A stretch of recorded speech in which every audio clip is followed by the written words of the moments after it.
Olha, pessoal, quem te viu, quem te vê, eu vou trazer aqui para vocês trechos importantes. Olha, tem emissora que vocês conhecem muito bem e que tá pulando do barco, ou tem jornalista que tá querendo ser demitido. Bom, o que vocês vão ver aqui é um jornalista da Globo que vai simplesmente dizer uma frase muito marcante. Bom, se o Lula e o PT celebram o que acontece lá na Venezuela, quem impede que eles façam o mesmo aqui? Pô, imagina se fizessem o mesmo aqui, não é mesmo? Bom, vamos ver tudo isso agora e tem muito mais que vocês não podem perder aqui no canal Debate em Foco. Então já compartilha muito esse vídeo, deixa o like que é importante demais e já vamos para a tela aqui pra gente ver vários outros assuntos juntos, além da gastança aí que foi revelada pela Janja, também um jornalista importante aí da CNN que vai dar-lhe uma chapuletada jamais vista, então vamos ver isso juntos agora. Bom, pessoal, vamos aqui pro William Vac da CNN, que estaria cavando a sua própria demissão, tudo isso porque ele vai dar uma tratorada no Lula e companhia. Deem uma olhada comigo. O candidato da oposição na Venezuela, Edmundo Gonçalves, se autoproclamou hoje presidente do país. O gesto é apenas simbólico, está longe de conseguir criar neste momento a dualidade de poder que eventualmente poderia ser o começo do fim da ditadura chavista naquele país. Até aqui, o governo venezuelano não atendeu aos pedidos que vêm de várias partes do mundo, inclusive do Brasil, de publicar as atas oficiais da eleição que Maduro fraudou. O Brasil voltou a insistir hoje na, aspas, transparência, aspas, dos resultados, exatamente o que a ditadura de Maduro trata de evitar. E conclama as duas partes, ditadura e oposição, ao diálogo. É uma falsa equivalência. Quem agride, engana e frauda é a ditadura. Quem está sendo reprimida, perseguida e sufocada é a oposição. O governo brasileiro se sente respaldado por países, entre eles a França, ao pedir que Maduro publique os resultados, mas sem dizer o que vai acontecer se ele não publicar. Durante quase 2 décadas, o PT e Lula se empenharam, inclusive com dinheiro do contribuinte brasileiro, para garantir a sobrevivência do chavismo e seus desatinos. Olha o que ele disse, pessoal, que durante quase 20 anos Lula e o PT utilizaram inclusive do dinheiro do contribuinte para manter a sobrevivência do chavismo. Olha que frase impactante disse o jornalista William Vac. Ao que tudo indica, essa cumplicidade não deu ao Brasil de Lula III qualquer alavanca sobre o comportamento de Maduro. O mesmo ocorre com a tentativa de criar uma espécie de eixo de esquerda com os governos da Colômbia e do México. Não existe, porém, nenhum plano para tirar a ditadura do poder. Lula pede em termos gerais o respeito à soberania do povo venezuelano. É exatamente isso que a ditadura chavista desrespeita há muitos anos. O que Maduro e aqueles que até aqui o apoiaram, como Lula, o que fariam de diferente agora? Calma, calma. Logo mais vem o ápice que eu vou trazer pra vocês que aconteceu na Globo News. Pois é um trecho extremamente forte e que eu até coloquei várias vezes ali pra ver se ele realmente falou aquilo. E falou, galera. Antes disso, a gente vai ver aqui um trecho em um momento bem específico em que o Lula ele chegou lá no Chile e no momento que estavam ali citando o nome dele, a gente conseguiu ouvir muitas vaias sendo direcionadas ao presidente. Porém, alguns jornais de esquerda e alguns locais começaram a dizer que era fake news, que isso aí na verdade não aconteceu. E, gente, se a gente entrar no vídeo original feito pela página do Gov, a gente vai ver que realmente houveram as vaias. Então, o que aconteceu? O pessoalzinho aí da esquerda foi lá e removeu o som das vaias. Olha que ponto chegou para poder inventar que a extrema direita estaria criando aí, né, fake news. Olha o ponto que chega a coisa. Vamos ver então juntos quando foi o momento, lá no minuto 8h35 no vídeo que tá na página do Gov no YouTube, aonde acontecem as vaias ao Lula. Luis Ignacio Lula da Silva procederá a apresentar uma ofrenda floral ante o monumento equestre del libertador Capitán General Bernardo O'Higgins Riquelme.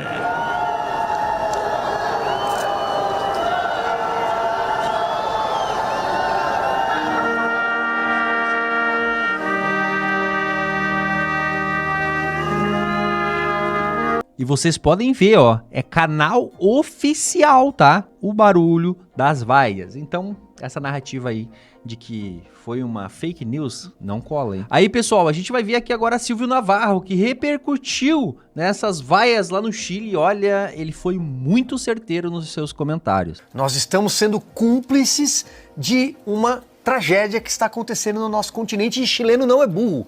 E digo mais, se for a Argentina, bom, na Argentina ele não vai, né? Ele vai dizer que ele não quer encontrar o Javier Milei. Aconteceria a mesma coisa.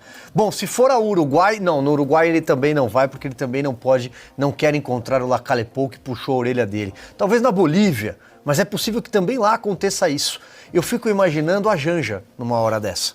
A Janja gosta muito de viajar, ela leva equipe de filmagem, ela produz os reels, stories, ela abastece o Instagram dela, ela tem fotos pelo mundo todo. E agora, como é que vai ficar? Porque isso vai se repetir em outros lugares. Isso vai acontecer na Europa também. Para onde é que o Lula pode viajar? Talvez para a China, talvez para a Rússia, não sei, talvez para Nicarágua, Daniel Ortega vai recebê-lo, a Bolívia, é mais ou menos esse cenário. E os ayatolás, claro, o Geraldo Alckmin já foi na precursora, o Lula pode ir para lá também. Esses são os amigos brasileiros. Esse é o Lula. Este é o Lula que faz do Brasil um pária internacional. Bom, mas não para por aí, pessoal. Além disto, o jornalista Adalberto Piotto, ele trouxe uma informação importante. E a dengue? Pois bem, quase não se fala. Vocês imaginam se isso estivesse acontecendo em época governada pelo ex-presidente Jair Bolsonaro? Que estariam falando da dengue em todas as mídias, as velhas mídias tradicionais? Pois bem, aqui Adalberto Piotto vai ser cirúrgico nos seus comentários. A maioria dos casos das vítimas de dengue são pessoas de 20 aos 29 anos, jovens. Na primeira fase profissional, depois da universidade, em plena fase ativa, porque a segunda é dos 30 aos 39. São essas pessoas que estão hoje, e dengue te deixa, eu sei porque eu fui vítima dela, te deixa sem fazer nada por 12, 13 dias no meu caso. 13. Se vocês me permitem aqui um depoimento pessoal rapidamente, eu costumo andar muito, gosto de andar, correr, e eu uso protetor repelente até hoje. Eu tenho um receio danado de pegar dengue de novo. Os números mostram, eu não posso ir contra os números. Esses números continuam aumentando, o Silvio falou aqui. Quase 5 mil casos, uma série de mortes, e aqui nós estamos vendo como a dengue continua atuando no país. Agora um último dado, só para chamar a atenção. Os estados, entre os estados, como a Paula falou, São Paulo que tem mais casos de dengue. É bem razoável pensar do ponto de vista estatístico, é o estado com a maior população do país. Mas veja que detalhe aqui. Onde fica Brasília? No Distrito Federal. Que bom. Quando se leva em consideração o coeficiente de incidência da doença, o Distrito Federal aparece em primeiro lugar. Quem foi o presidente que tomou 2 doses da vacina no sistema privado, pago pelo contribuinte, para, digamos, não pegar dengue, não correr o risco de pegar dengue? Sim, presidente Luiz Inácio Dengue da Silva. Esse daí. Foi lá e tomou vacina. Enquanto a população está aqui vivendo com dengue de inverno. É uma jabuticaba. Eu não gosto, que jabuticaba é uma fruta tão gostosa, mas vamos lá. Mas é um fenômeno brasileiro. Não brasileiro, do governo Lula. Sem contar que mais de 80% dos casos no mundo estão no Brasil. Acho que a gente precisa olhar para o Distrito Federal. Não porque é o lugar com maior incidência da doença per capita nessa questão de olhar para o tamanho da população e o número de casos. Não, não é só por isso. É porque o presidente da República está lá. Se protegeu, e a ministra da Saúde, a Nízia Dengue Trindade, também está lá. Vão responder quando? E parte do consórcio de mídia? Silente. A hipocrisia tem nome, né? Pessoal, antes de a gente vir com o pedido de demissão do jornalista ao vivo, jornalista da Globo News, pois foi o que me pareceu pelas falas dele, não sei se aquilo ali vai ficar impune. Eu vou trazer para vocês aqui esse gasto que foi feito, né?